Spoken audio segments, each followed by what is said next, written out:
Bom dia, irmãos. Privilégio de conhecer mais um pouco da família do Senhor.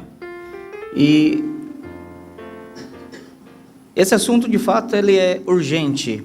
Há necessidade muito grande de entendermos sobre confessionalidade e como que isso se aplica à prática da vida local, à pregação, a todas as relações intereclesiásticas. O que nós estamos vivendo hoje no Brasil não é uma briga com algumas práticas, né, que são assim chamadas neopuritanas. O que nós estamos vivendo hoje no Brasil é uma briga entre aqueles que são confessionais, integrais e que estão tentando praticar a nossa herança confessional com aqueles que, ou uma certa crítica ou perseguição em algum sentido, aqueles irmãos que não querem esta integralidade, essa prática integral da nossa confessionalidade. Então, é isso que nós temos em suma acontecendo no Brasil hoje. Antes que você fale assim, mas e aquela outra assunto assim, assado? Essas coisas são periféricas. Eu lembro quando Erasmo de Roterdã escreveu Diatribe Civicolatio Libero Arbitrio, né? Que agora foi publicado em português pela editora Realizações, e Lutero, ao escrever o livro De Servo Arbitrio, ou do livre-arbítrio, da vontade escrava, ele disse, agora, Lutero, você realmente foi no ponto central, né? Porque antes me incomodavam sobre velas, sobre missas, sobre coisas periféricas e não importantes. Você foi no ponto central. Todo o problema da reforma se baseia no fato do homem poder ter capacidade ou não de aceitar ou não a Deus, ou de cooperar com a sua salvação. Então, às vezes, pontos secundários são atacados, e aquilo que é central, aquilo que é o cerne, é o que realmente é o ponto que precisa ser esclarecido. E nessa manhã, eu estarei expondo por que nós não somos tão confessionais quanto deveríamos ser. Porque nós não somos tão confessionais quanto deveríamos ser. Essa primeira palestra, ela abordará esse assunto. A segunda palestra, ela falará sobre a importância de sermos confessionais dentro da nossa herança.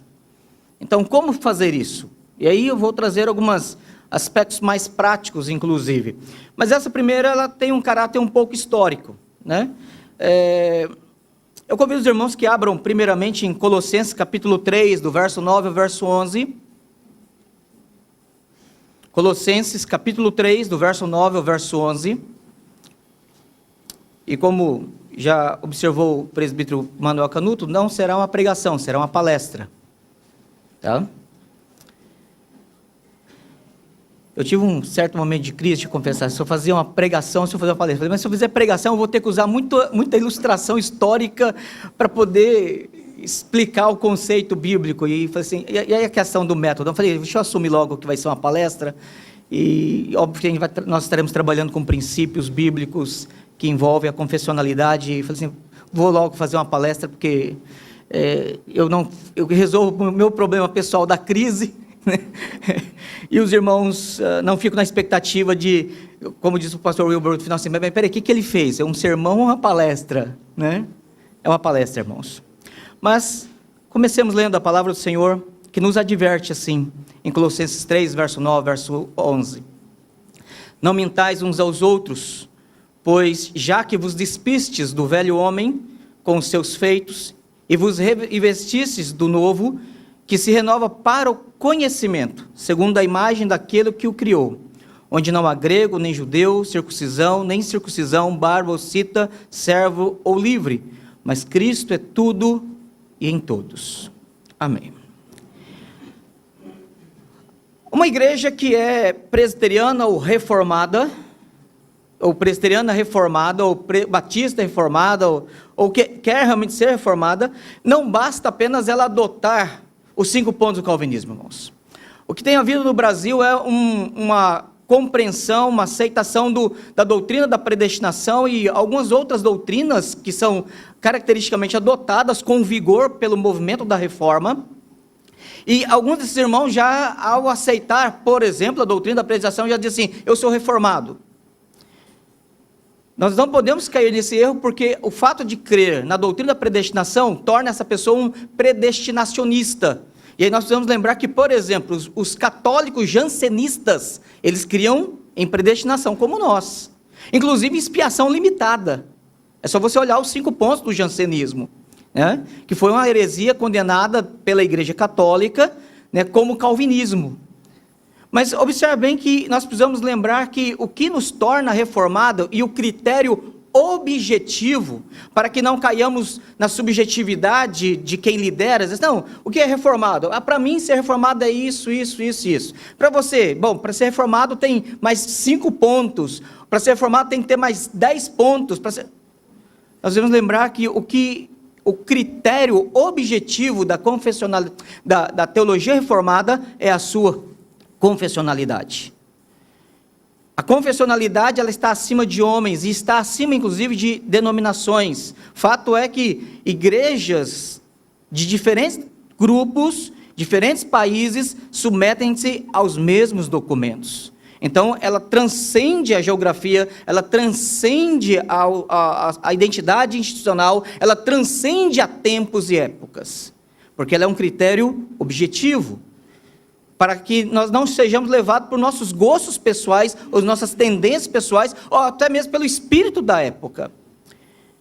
E aí eu quero pontuar 3 aspectos aqui. Primeiro, uma igreja reformada, ela é coerentemente confessional na sua identidade, ela é confessante em seu testemunho, ensino e proclamação, e ela é praticante da sua confessionalidade em sua estrutura organizacional e ações ou decisões.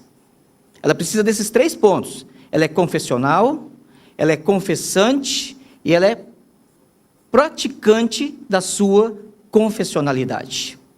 Sem esses 3 critérios aqui, agindo coerentemente, simultaneamente, em toda ela e por todos os seus líderes oficiais, não tem como ela ser uma igreja confessional.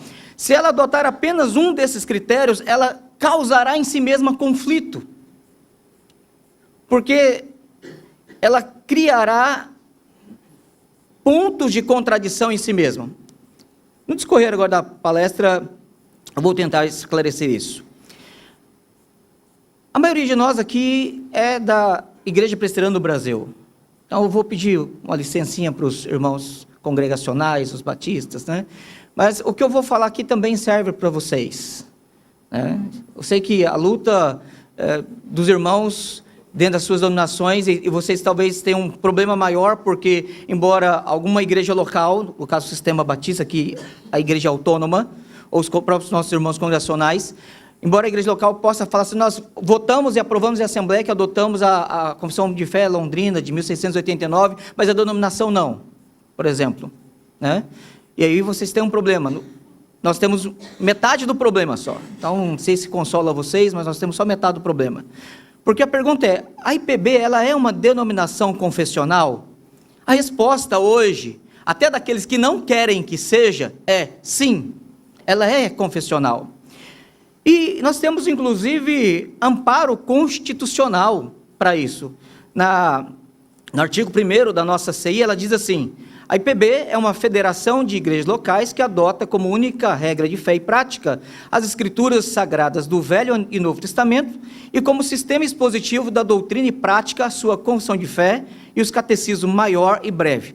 Lá no artigo 119, diz assim, parágrafo único, poderá o presbitério dispensar o candidato do exame das matérias do curso teológico, não o dispensará nunca do relativo à experiência religiosa, as opiniões teológicas e o conhecimento dos símbolos de fé, que são os padrões de Westminster, exigindo a aceitação integral dos últimos.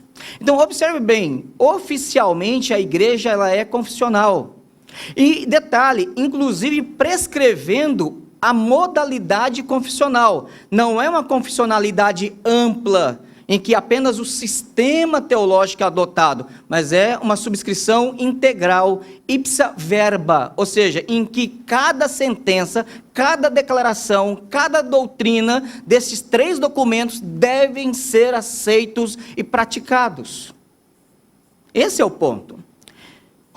Mas isso ainda não estava muito claro até 2014, o fato é que subiu consulta ao Supremo Concílio, né? Lá em Natal, e a coisa foi só resolvida lá em Aracruz, né? A resposta na extraordinária. E no documento de número 40, ele diz o seguinte, a consulta foi: consulta para que se envie esforços para melhor definição sobre confessionalidade em nossa igreja, considerando que, aí são feitos vários considerandos, aí eu não vou entediar os irmãos lendo, mas a resposta é: o Supremo Concílio resolve, primeiro, quanto à pergunta, há diferença nos termos lealdade e fidelidade, como alguns argumentam? Responder que não há diferença. Segundo, quanto à pergunta, o juramento de lealdade aos símbolos de fé adotados pela IPB, feito pelos oficiais, se refere a cada capítulo e seção, ao sistema geral como um todo, tal como apresentado por eles? Responder que a reafirmação no momento da ordenação implica aceitação integral em todos os seus termos nos símbolos de fé, conforme CIPB artigo 119, parágrafo único, que é aquele que eu já li. Terceiro, quanto à pergunta, qual o exato significado da expressão fiel exposição do sistema de doutrina, contido no juramento prestado por todos os oficiais presbiterianos no momento da sua ordenação? Responder que significado da expressão fiel exposição do sistema de doutrina significa uma correta interpretação das Sagradas Escrituras, Antigo e Novo Testamento, como uma apresentação sistematizada. Bom, documentalmente, nós somos subscritores integrais dos padrões de fé de Westminster. Então, nós estamos lá na primeira categoria. Então, nós somos confessionais. A segunda pergunta é: nós somos confessantes na proclamação, na pregação, no ensino, no discipulado, na evangelização, nas nossas missões? Nós somos confessantes desta confessionalidade? Aí a minha resposta é: nisso estamos divididos. Nisso nós estamos divididos. Então o problema não é a documentação, o problema não é a nossa identidade documental, o nosso problema é a prática confessional. É aqui que nós temos um gap, é aqui que nós temos um abismo que nos divide e que causa toda a situação que nós estamos vivendo hoje e que não é uma experiência exclusiva da IPB. Isso já aconteceu em outras denominações, presbiterianas ou batistas ou congregacionais, mas nós estamos vivenciando esse momento agora. E aí eu quero lembrar os irmãos que a introdução do ensino confessional coerente somente ocorre a partir na década de 90 no Brasil. A discussão sobre confessionalidade, ensino, prática confessional, e eu não sei, aí depois a gente pode perguntar, se havia a intenção dos simpósios puritanos, desde o início, de trabalhar a confessionalidade. Se não havia intenção, chegaram nela, né? Se não havia intenção, deram o tiro para espantar a onça e acertaram na cabeça. Não pode matar a onça, né? Desculpa aí, tem do Ibama aí. Né? Deu um tiro para espantar o ladrão e acertou ele sem querer. Né? Também não pode, né? Da cadeia. Isso, o negócio fica difícil. Paz, deu um tiro no pé e cometeu suicídio. Pronto. Né? Do jeito que a legislação está, né? Irmãos, mas voltamos aqui. Mas o que ocorreu? O que ocorreu? Por que a igreja presbiteriana não nasceu uma igreja confessional? Por que a igreja presbiteriana não se desenvolveu como uma igreja confessional? Esse é o ponto. Onde a coisa aconteceu? Bom, aí nós precisamos lembrar que nós somos filhos, fomos criados, fomos guiados, fomos supervisionados, até 1950, inclusive legal e institucionalmente pela PCUSA, ou os irmãos chamam de PECUSA.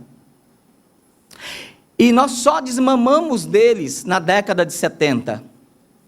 E nós só rompemos vínculo com eles em 2010. Forte, né?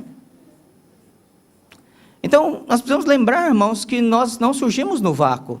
Mas nós precisamos lembrar também que a PCUSA não foi uma denominação que já nasceu como ela está hoje. Ela se tornou no que ela está hoje. E nós viemos acompanhando o que ela veio se tornando, porque nesse tempo viemos recebendo influência da presença dos missionários, de literatura, do ensino ou do não ensino, que lá também não ocorria. Então nós estamos nos tornando aqui uma pequena PCUSA, uma pequena PECUSA aqui no Brasil. E se você quiser entender melhor o processo de corrupção, desvio e apostasia da nossa igreja-mãe, eu recomendo que você leia um livro do Dr. Morton Smith, chamado Who is the Gold Becomes Dim, né? Como o ouro se tornou opaco, como o ouro deixou de reluzir. Esse é o título do livro. E ele faz então histórico de como que isso aconteceu lá, desde o ato preliminar de 1729, em que o presbiterianismo nos Estados Unidos, neste ano de 1729, decidiu definir a sua confessionalidade. E a coisa começou a briga lá. E aí surgiu a Old School, a New School, New Heaven, Old Heaven, e aí, esse é outro momento para outra história, outra conversa. E a coisa veio desenvolvendo. Mas o ponto de definição da nossa igreja-mãe, dentre aquilo que ela era, em termos de ser o bastião da ortodoxia reformada norte-americana entre os presbiterianos, e daquilo que ela se tornou até chegar ao que ela é hoje, se dá a partir de um documento chamado Auburn Affirmation, ou Declaração de Auburn. Esse documento ele tem importância não é somente para a identidade confessional presbiteriana, mas até mesmo para a própria identidade entre ser liberal ou ser conservador, dentre as igrejas, independentemente, batistas, metodistas, anglicanas, congregacionais, presbiterianas, norte-americanas, e isso também respingou no Brasil.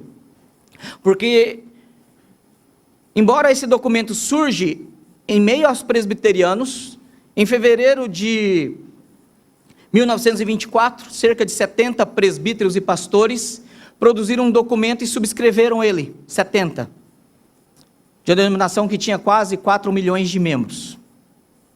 70 homens resolveram escrever um documento dizendo o seguinte, em suma, ele diz assim: não deve ser mais motivo de cassação ou impedimento de ordenação de oficiais aqueles que não concordarem ou negarem um ou todos estes 5 artigos. Quais são os artigos doutrinários? Inspiração das Escrituras, a divindade de Cristo, os milagres, a ressurreição de Cristo e a vinda física de Cristo.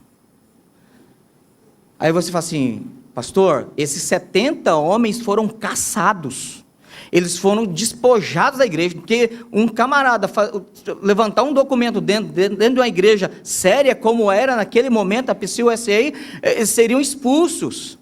Mas irmãos, a erosão confessional já havia se estabelecido dentro da nossa igreja-mãe. Esse documento, feito em fevereiro de 1924, quando chegou em maio, ele tinha 1.300 assinaturas. E quando chegou na Assembleia, em julho, 56% votaram a favor dele. Liderados por John Grant Machen e outros homens como Stonehouse e etc., tentaram reverter a situação recorrendo com documentos, mas a coisa começou a haver perseguição dentro da denominação. E um dos problemas seríssimos era a qualidade dos missionários que pela junta de Nova York, eram enviados, e o envio seletivo destes homens que se fossem subscritores, que fossem fiéis reformados, eles não eram enviados. Eles eram rechaçados ou eram realmente cortados como candidatos da junta de missões. E aí você tem Machen criando a junta de missões estrangeiras, para garantir que os campos missionários, onde haviam igrejas presbiterianas, recebessem pastores missionários que realmente fossem fiéis na sua subscrição e na sua pregação. Ele foi disciplinado por calúnia, por denunciar os problemas internos, por pregar contra os problemas internos, de dentro da sua própria denominação. E a coisa foi criando tensão, e fato é que em 1936, 12 anos depois do documento, ele saiu junto com centenas de outros pastores e surgiu a OPC, a Orthodox Presbyterian Church. Bom, no que isso nos afeta aqui no Brasil? Vamos pensar que isso era um problema lá, isolado lá, e que nós não tínhamos nada a ver com isso. Não é verdade. Os pastores formados no seminário para serem pregadores, os teólogos que eram enviados como professores de seminário, eles estavam vivendo essas tensões e eles eram partidários de grupos. Eles estavam vivendo essa tensão e, obviamente, não trouxeram a briga para cá, mas trouxeram o discurso dela. Trouxeram o ensino dela, trouxeram o resultado dela para nós. Fato é que, bem cedo no Brasil, já na IPI, que havia se dividido da IPB em 1903, 3 ou 6? 3, obrigado. 6 é o surgimento da Rua Azusa lá, né? É outra coisa. 1903, você já tem dentro da IPI a primeira divisão por motivo de liberalismo teológico. Em 1940, surge a Igreja Presbiteriana Conservadora, que é um cisma de dentro da nossa igreja, da nossa irmã, a IPIB. E eles saem porque eles percebem o liberalismo se alojando dentro da denominação. Mas, em 1956, acontece a mesma coisa dentro da IPB.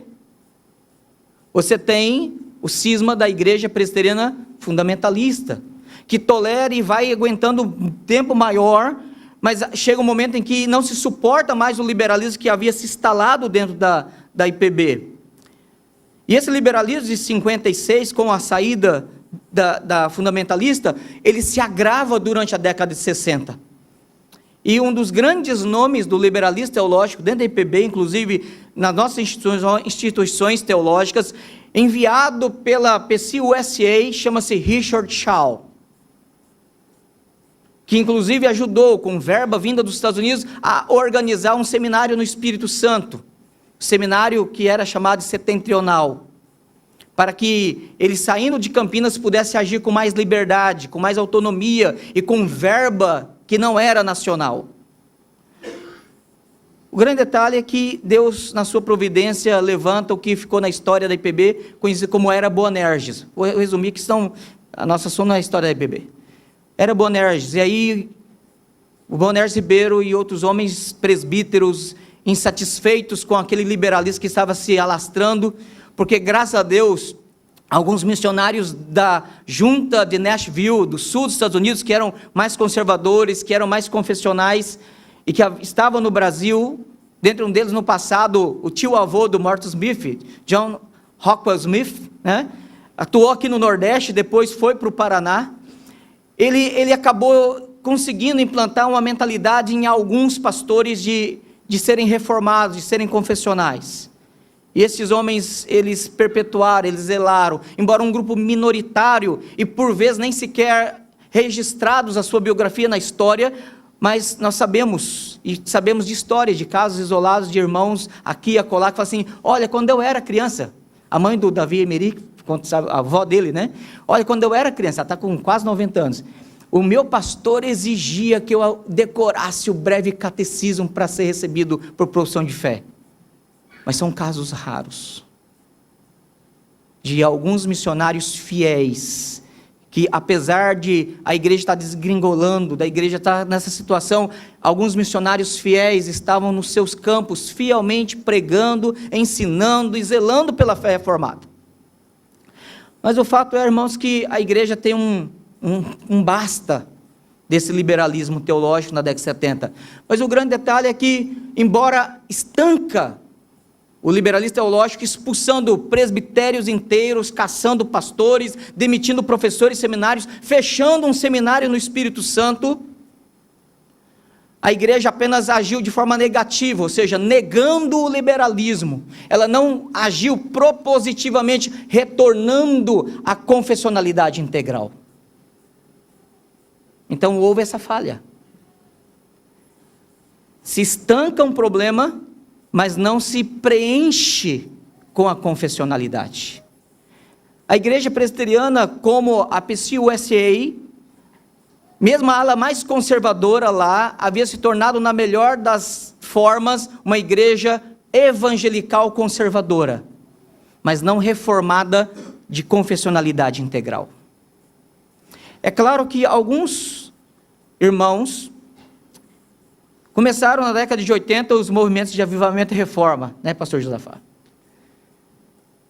Mas ainda ali havia, eu vi alguns vídeos da época e algumas pregações e os estilos, ali para mim parece ainda muito new school e old school, uma mistura, né? Há uma mistura, até que as coisas começam a ficar um pouco mais claras, e aí os simpósios puritanos e outros grupos começam a se estabelecer e definir o que realmente querem.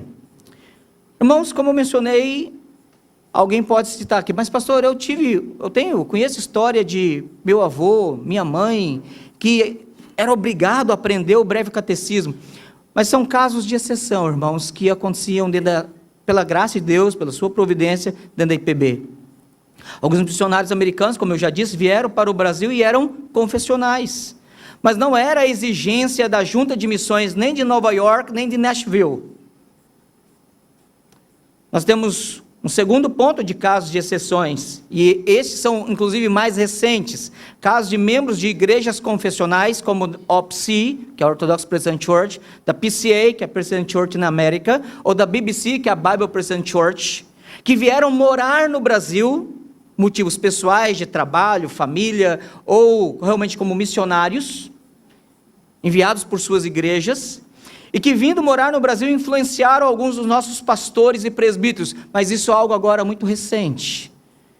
E os irmãos conhecem o presbítero Coleman, e conhecem outros irmãos que atuam entre nós e que merecem também pelo menos a honra da memória. Mas ainda são situações pontuais. São situações pontuais. A minha pergunta novamente para os irmãos é: nós somos confessionais? Nós somos uma igreja que é praticante da sua confessionalidade? Não sei se os irmãos sabem, mas até 1991, a última edição publicada pela Casa Editora Presbiteriana, dos nossos padrões de fé, a confissão de fé publicada até 1991, foi a confissão de fé com acréscimos e recortes da PCUSA. A partir de 1994, se adotou pela editora Cultura Cristã a confissão de fé de 1887, que é a chamada edição revisada americana. Então, algumas mudanças estão acontecendo, mas ainda de forma muito silenciosa, muito tranquila. Permita-me fazer uma citação de William Shedd, de um capítulo do livro dele chamado Calvinismo Puro ou Misturado, né? Ou Adulterado, né? E ele fala nesse capítulo sobre honra e honestidade denominacional. Esse capítulo está traduzido online, você pode procurar ele depois. Honra e honestidade confessional, de William G.T. Shedd.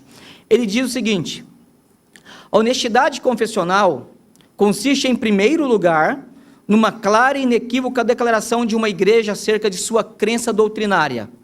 Então, essa parte da honestidade confessional nós temos. Nós declaramos. Se você perguntar o que nós cremos, está aqui, os padrões de Westminster. Só que ela tem uma segunda parte para que esta denominação seja considerada honesta.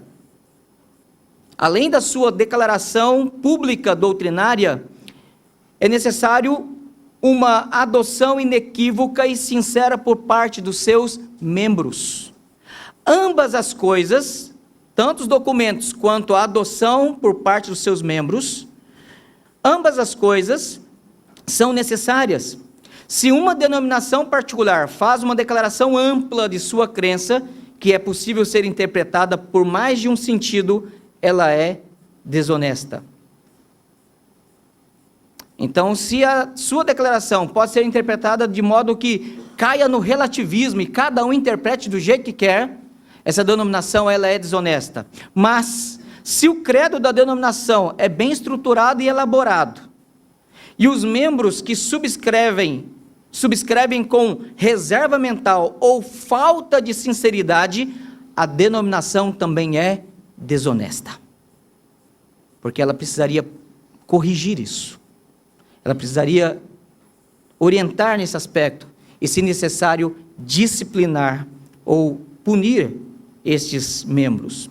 Para com a igreja, ela promova e viabilize a sua honra e a sua honestidade, bem como a de seus oficiais, em geral dos seus pregadores, ela deve, 5 pontos. Primeiro, adotar um padrão confessional, que é o que definirá a sua ortodoxia. Segundo, definir que tipo de subscrição ela pratica. A prática da subscrição é integral ou é ampla? Terceiro, prover treinamento confessional para os seus ministros e oficiais.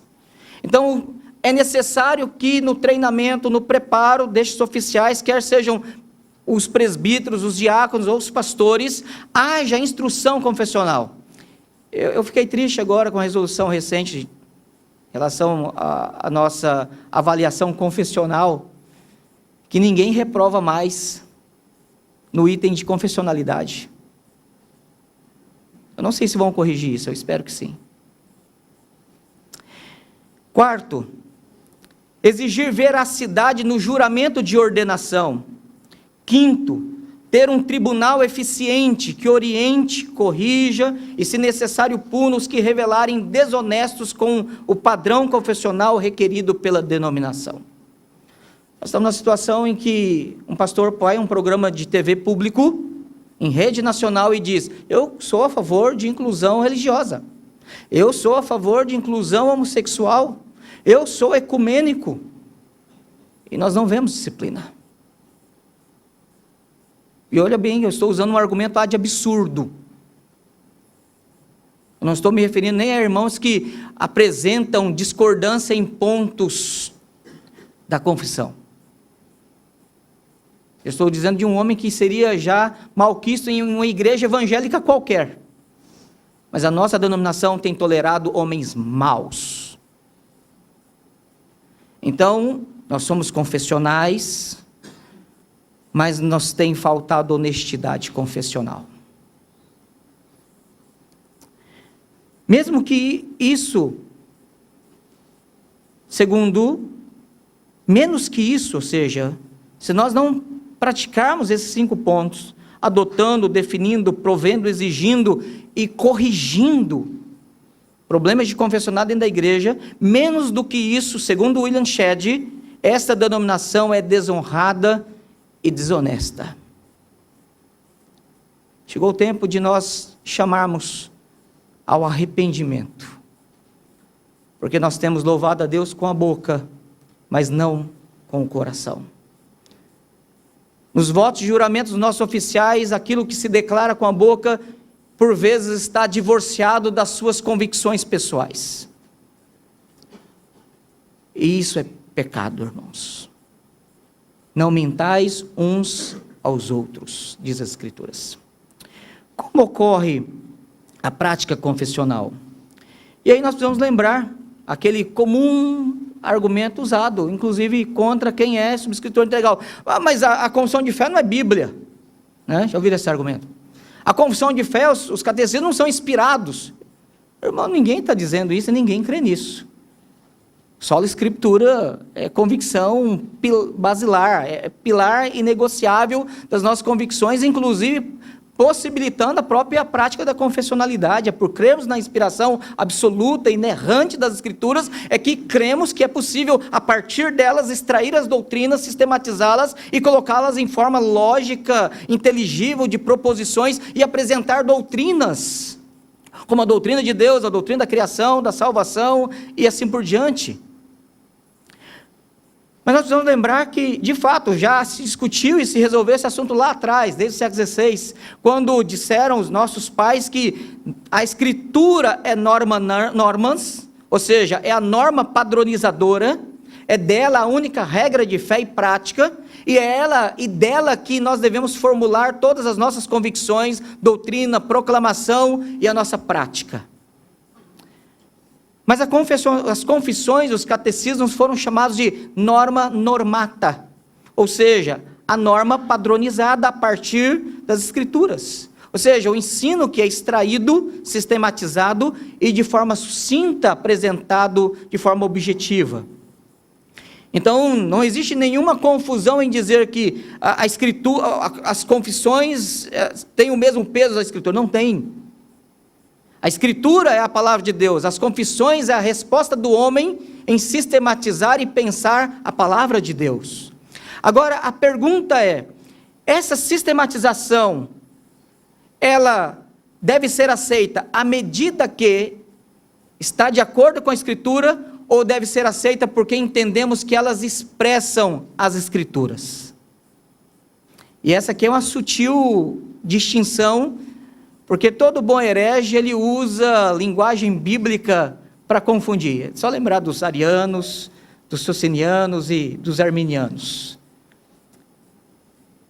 O ponto é que, embora pareça, não, mas eu aceito a confissão de fé à medida que ela expressa as Escrituras.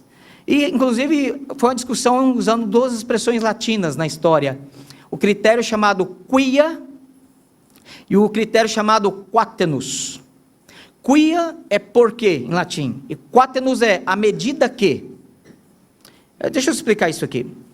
Quando se usa a expressão quia, você está dizendo, eu subscrevo, por exemplo, a confissão de fé, ou a confissão londrina, porque creio que aí o porquê quia, porque creio que ela expressa a Escritura. Ela expressa o que está na Escritura, o ensino da Bíblia.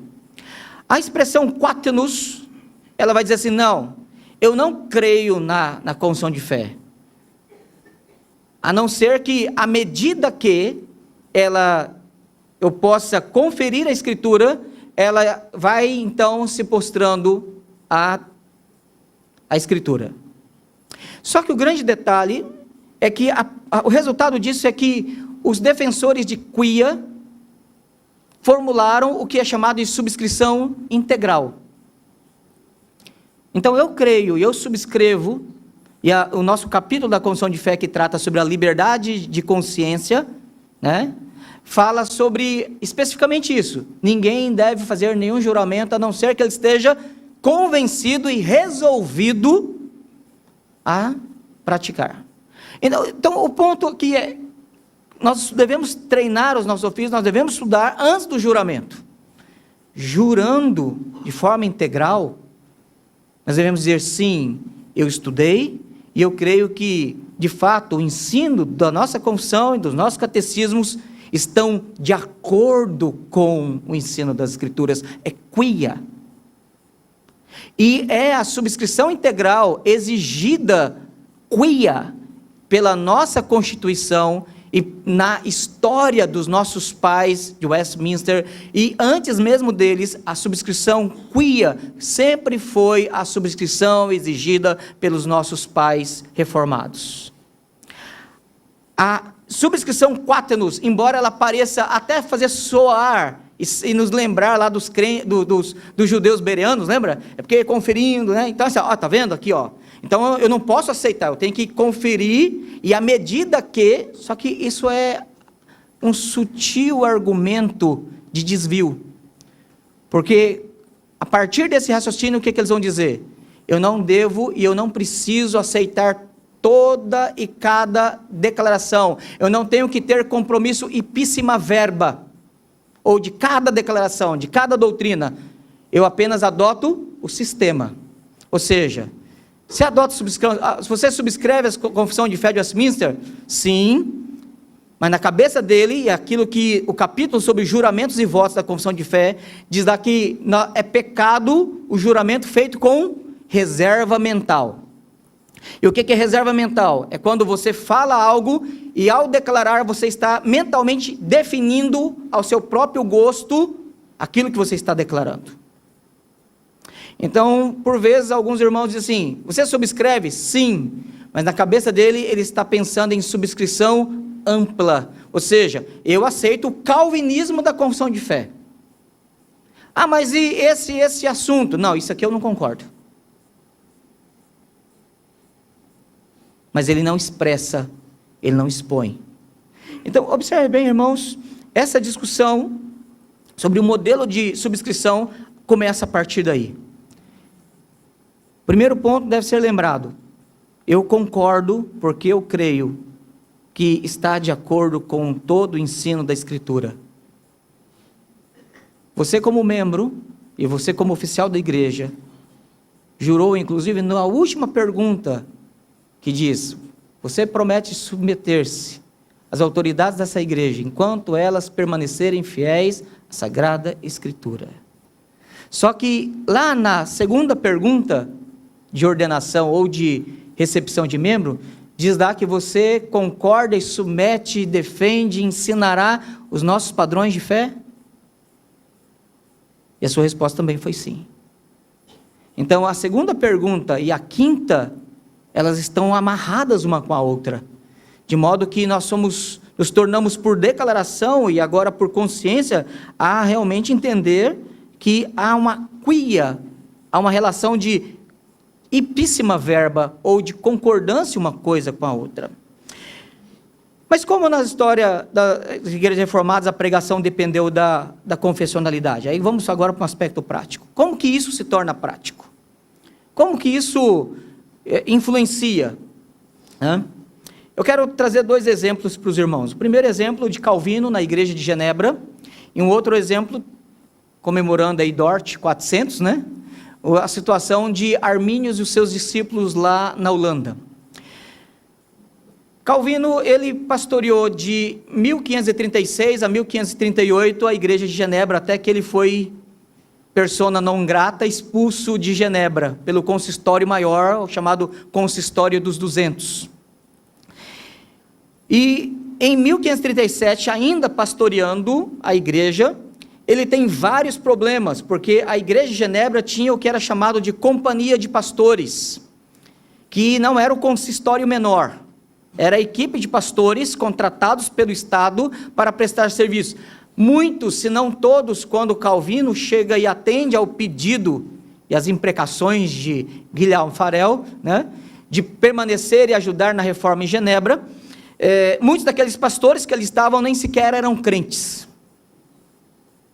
Homens de vida ímpia, mau testemunho, e que obviamente dificultaram em alguma medida o trabalho, ou em grande medida o trabalho de Calvino ali naquele lugar. E Calvino ele escreve na Confissão de Fé da Igreja de Genebra, de 1537, o seguinte: não reconhecemos outros pastores na igreja, além dos fiéis pastores da palavra de Deus, que alimentam as ovelhas de Jesus Cristo, por um lado, com instrução, admoestação, consolo, exortação, reprovação. E por outro lado, resiste a todas as falsas doutrinas e enganos do diabo, sem misturar os seus sonhos e suas imaginações tolas com a pura doutrina das Escrituras. A estes não concedemos nenhum outro poder ou autoridade, senão de conduzir, governar e convocar o povo de Deus comprometido com eles, pela mesma palavra, na qual eles têm poder para comandar, defender, prometer, advertir, e sem a qual eles também não podem, nem devem tentar nada, ou seja, sem a palavra. Quando recebemos os verdadeiros ministros da palavra de Deus, como mensageiros e embaixadores de Deus, é necessário escutá-los, como sendo o próprio Deus, e preservamos o ministério pastoral por ser uma comissão de Deus necessária na igreja. Por outro lado, consideramos que todos os profetas sedutores e falsos, que abandonam a pureza do evangelho e se desviam de suas próprias invenções, não deveriam ser suportados ou de outro modo preservados, pois não são os pastores que eles fingem ser, mas sim são lobos raivosos, que devem ser caçados e expulsos do meio do povo de Deus. Bom, com essa confrontação com os falsos pastores, e que obviamente com o protecionismo, tanto dentro do consistório menor como do consistório maior, não foi à toa que Calvino e Guilherme Farel foram banidos da cidade de Genebra. por serem intolerantes com esse tipo de pastor dentro da igreja, de pregadores, falsos pastores, falsos mestres. Ele vai para Estrasburgo, sul da Alemanha, a convite de Martin Bucer, pastoreia uma igreja de língua francesa, dá aula numa escola criada ali por Pierre Viret, e ele, em 39, é convidado pelo consistório de Genebra a dar uma resposta a um cardeal católico chamado Sadoleto, que agora se aproxima da cidade de Genebra e tenta seduzir esta igreja de volta para o catolicismo.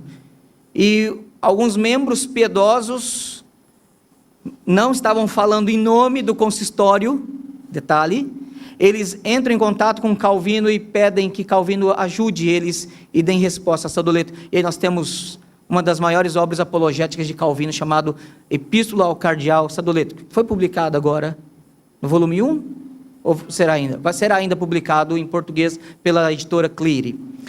Mas o fato, já tem? Na edição da Vida Nova também já tem, né? Mas vamos fazer propaganda aqui da Cleary, né? Desculpa, brincadeira, tá, pastor? Mas o detalhe é que ele dá essa resposta, e a resposta é tão eficaz que a cidade, o conselho, toma partido e simpatia por Calvino novamente, e há um convite dele voltar. Ele faz apenas 2 pedidos: que o nome dele deixe de ser persona non grata, e isso fosse registrado nas atas da cidade de Genebra, do Concílio Maior. E o segundo pedido dele é que ele tivesse autonomia para impor, para exigir do consistório, do conselho, da companhia de pastores, a subscrição integral de um documento que ele havia escrito chamado Ordenanças Eclesiásticas. Ele só pediu essas 2 coisas. Só carta branca. Limpa meu nome e me deixa fazer efetivo um documento que eu escrevi. E exigir de todos aqueles, e detalhe, ele nem pediu para ele escolher os pastores, porque isso era uma prerrogativa do Estado. Ele pediu para ele avaliar. E se ele reprovasse, estava reprovado.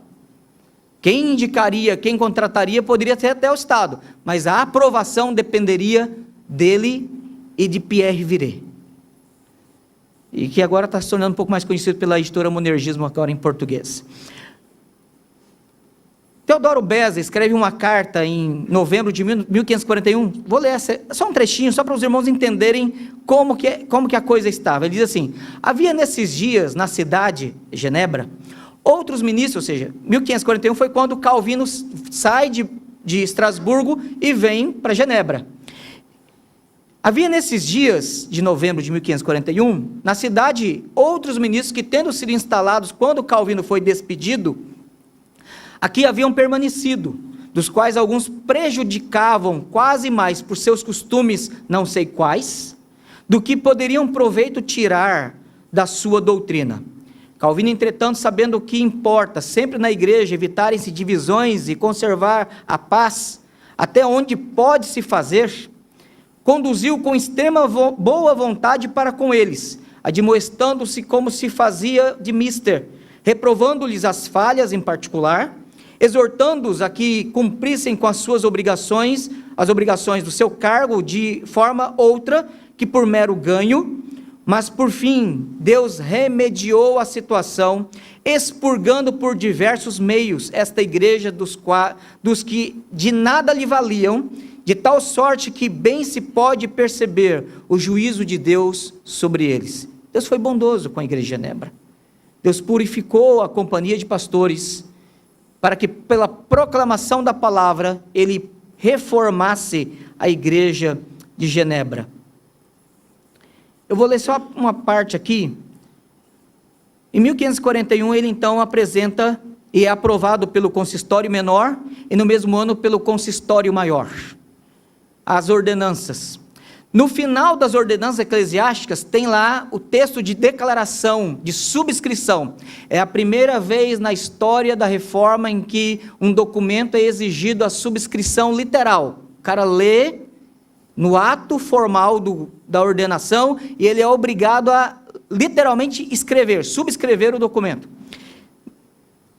Nesse documento ele diz o seguinte: prometo e juro que no ministério para o qual sou chamado, servirei fielmente diante de Deus, afirmando puramente a sua palavra para a edificação desta igreja a que ele me vinculou, que não abusarei da sua doutrina para servir minhas preferências carnais, nem agradarei a qualquer homem, mas que a empregarei com consciência pura do serviço da sua glória e para proveito do seu povo, ao qual sou devedor.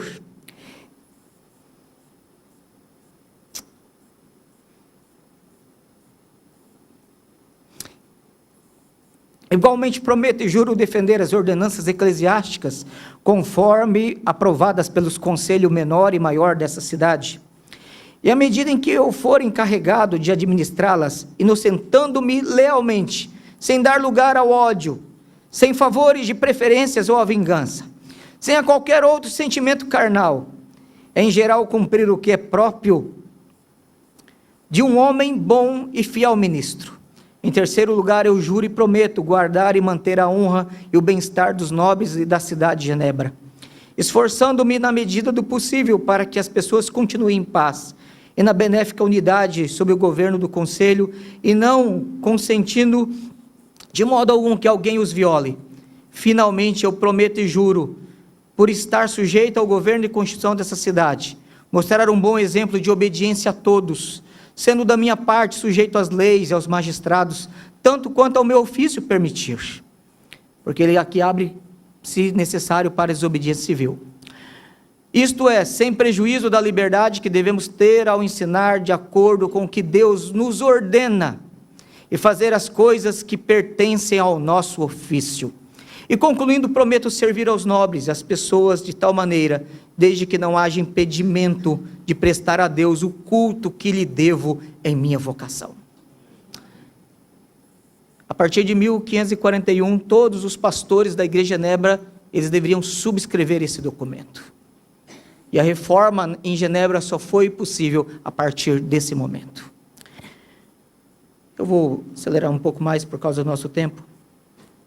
Quando, em 1º de agosto de 1551, Calvino, após terminar a última revisão das Institutas, que é a que é chamada de edição clássica, em português, ele escreve uma carta, e nessa carta ele diz assim: da primeira edição desta obra, lá em 1536, eu estava longe de esperar o êxito que ela teria, que o Senhor lhe propiciou por sua imensa bondade.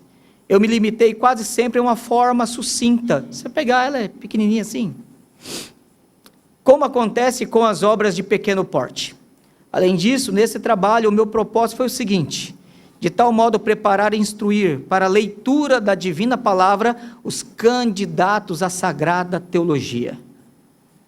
A preocupação de Calvino ao escrever inicialmente as Institutas e de continuar revisando ela foi de preparar os pregadores. Numa outra carta ele diz que ele escreveu os comentários para que eles servissem de recurso e que os comentários deveriam ser lidos junto com as Institutas no preparo dos seus sermões. Até o Armínio diz que os comentários de Calvino era coisa excelente, né? De tal modo a preparar os candidatos à Sagrada Escritura, à Sagrada Teologia, que eles não só tenham fácil acesso a ela, mas possam também avançar sem tropeços nessa escalada. Felicidades, leitor amigo, e que destes meus labores colheres algum fruto. Ajuda-me com tuas orações diante de Deus, nosso Pai. Foi assim que Calvino vai desenvolvendo, preocupando em treinar pregadores. Mas eram pregadores que eram treinados, conscientes da teologia. Ele escreveu várias confissões, alguns catecismos, alguns documentos de atuação pastoral. Deixa eu só abrir um parentezinho aqui para fazer a propaganda antecipada. Eu estou escrevendo e traduzindo um material sobre a influência de Calvino na formação pastoral da igreja de Genebra. Talvez até o ano que vem saia. Então, esses documentos estarão lá, de forma integral. Segundo exemplo, é o caso de Arminius. E aí agora, pegando os nossos irmãos da igreja reformada, né, de tradição continental. A prática de pregar sermões seguindo a ordem do catecismo de Heidelberg, né, que é uma prática comum entre os irmãos da igreja reformada no mundo, ela teve início em 1566 com um pastor chamado Pieter Gabriel. E em 1586, o sínodo holandês aprovou aquela prática como sendo normativa para toda a igreja nacional. E aí se estabeleceu uma tradição de se expor dominicalmente, tanto que o catecismo de Heidelberg já foi escrito com a estrutura de 52 domingos, para que facilite o processo de exposição. Então, desde 1586, a pregação, o ensino, a instrução de púlpito do catecismo de Heidelberg era algo oficial dentro da igreja holandesa. O grande detalhe é que Arminius e os seus discípulos discordavam disso. E discordavam não necessariamente com a prática, mas com a teologia contida neste e na confissão belga.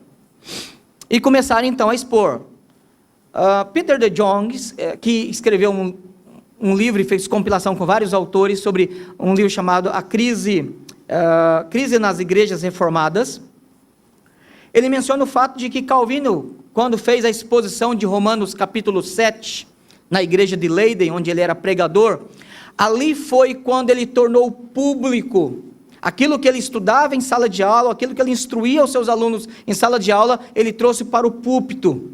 E expondo Romanos 7, resumidamente, o que eu posso dizer é que ele disse que o Espírito Santo agia nos não convertidos, fornecendo para eles habilidade e capacidade, que é a chamada graça preveniente, de agirem apesar de se encontrarem num estado de morte e de prejuízo moral e espiritual.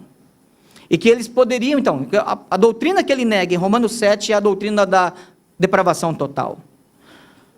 Um dos membros da igreja, um dos nobres, chamado Pieter Plancius, ele denuncia, ele discerne o que estava sendo pregado no púlpito da sua igreja, e ele faz uma denúncia ao consistório da igreja local, sem efeito. Ele é protegido. Tio de Arminius era membro do consistório. Inclusive, ele só encaixa como pastor da igreja e também como professor na Universidade de Leiden, porque a família de Arminius era da nobreza local. Então, ele tinha costa larga, como a gente costuma dizer. Então, não deu em nada. Mas o detalhe é que isso que agora é abafado, começa a dar resultado, porque ele, como professor, forma pastores. Pastores começam a pregar nas suas igrejas. E um dos alunos de Arminius, chamado Van der Borre, ele prega um sermão chamado A Festa dos Três Reis. E nesse sermão, ele diz que os pagãos poderiam ser salvos sem Cristo e sem o Evangelho. Aí a coisa... E aí pergunta, quando o processo foi para cima dele, o sino do sul e o sino do norte, holandês, foi para cima dele, ele é questionado sobre com quem ele aprendeu aquilo, embora você não encontre isso em nenhum documento, em nenhum texto de Arminius, mas este camarada, dizendo a verdade ou não, como discípulo de Arminius, ele diz, foi com meu professor. E aí o processo, aí as atenções acrescem, se avolumam em relação a Arminius. Mas o que nos interessa é a questão da pregação. As pregações e ensinos partidários de Armínio exigiram que a igreja reformada da Holanda resolvesse o conflito que culminou no Sino de Dort, que se reuniu em 1618 a 1619. E esse ano nós estamos comemorando 400 anos do Sino de Dort. Finalizado o sínodo, produzido o Cânon de Dort, e agora estabelecido as três formas de unidade, Confissão Belga, Catecismo de Heidelberg e os Cânones de Dort, e agora sendo o padrão confessional estabelecido nas igrejas reformadas continentais, também é produzido um documento de subscrição que passa a ser exigido pelas igrejas reformadas continentais no momento de ordenação dos seus ministros, dos seus pregadores. Esse documento ele diz o seguinte, esse aqui é o documento de 1619, tá? Então, se alguém da Reformada fala assim, mas peraí, esse é o documento que a gente usa hoje, é porque o negócio foi tão bem feito que vocês estão preservando ele para a essência toda, né? O documento diz assim: nós, os ministros que subscrevemos a divina palavra, sob a jurisdição da classe, que é o presbitério, aí o nome do presbitério, ou da classe, declaramos sinceramente, de boa consciência diante de Deus, sendo esta a nossa subscrição, que de coração entendemos e cremos em todos os artigos, subscrição quia, integral, todos os artigos e pontos particulares de doutrina contidos nesta confissão e catecismo da Igreja Reformada Holandesa, juntos com a declaração de alguns pontos desta doutrina, aí juntos aqui é o Cânon de Dort, produzidos no Sínodo Nacional realizado em Dort em 1619, concordam em cada detalhe com a palavra de Deus. Por isso, prometemos diligentemente ensinar e fielmente defender toda esta doutrina, seja pública ou privadamente, direta ou indiretamente, ensinando ou escrevendo, contra qualquer coisa que seja oposta a esta doutrina. Não só rejeitamos todos os erros doutrinários a esta doutrina, que foram condenados pelo Sínodo de Dort, mas também desejamos refutar e opor a todo esforço, de modo que eles se mantenham afastados da igreja. E se em algum momento posterior acontecer de adotarmos alguma diferente consideração ou sentimento contra esta doutrina, prometemos que nem pública ou privadamente proporemos, ensinaremos ou defenderemos semelhante concepção, quer seja em pregação ou escrito, mas primeiramente revelaremos esta opinião ao consistório, à classe e ao sínodo, de modo que ela possa ser examinada. De imediato nos submeteremos com espírito voluntário para o juízo do consistório, classe ou sínodo, sob pena de que, se agirmos de modo contrário disso, estaremos prontos a sermos suspensos de nossos ofícios. Mas se o consistório, classe ou sínodo, ainda com razões sérias de suspeita, de modo a preservar a unidade, a sinceridade da doutrina, queira indagar-nos que expliquemos mais plenamente a nossa opinião acerca de algum artigo desta confissão, catecismo, ou das declarações do sínodo, também prometemos nos dispor de imediato e voluntariamente responder a qualquer pergunta, sob a mesma pena declarada acima. Todavia, reservando a nós mesmos o direito de apelar, se viermos a crer que fomos prejudicados pelo julgamento do consistório, classe ou sínodo, durante o apelo nos submeteremos ao julgamento e determinação do sínodo providencial. Isso aqui seria o ideal. De nós podermos falar assim, subscrevemos, com toda e cada declaração. Se eu mudar de opinião sobre algum ponto doutrinário desses documentos, eu não vou falar em público, eu não vou pregar, eu não vou escrever, pelo contrário, eu vou apresentar ao presbitério, vou pedir que seja esclarecido aquela minha dúvida ou aquela minha discordância, e vou esperar ser tratado o meu caso, mas isso de forma privada, dentro dos concílios. Irmãos,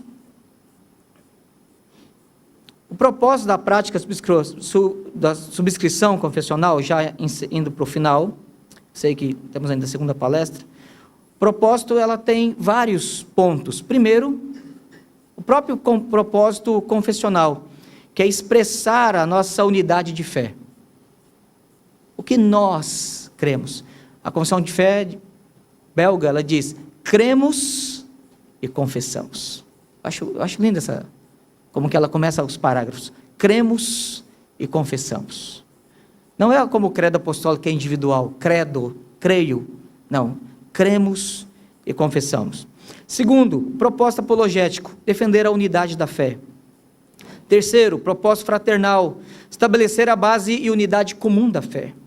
Quarto, propósito pedagógico, instruir aos jovens e novos convertidos e futuros líderes a nossa confessionalidade, de modo que as gerações vindouras recebam a herança dos nossos pais.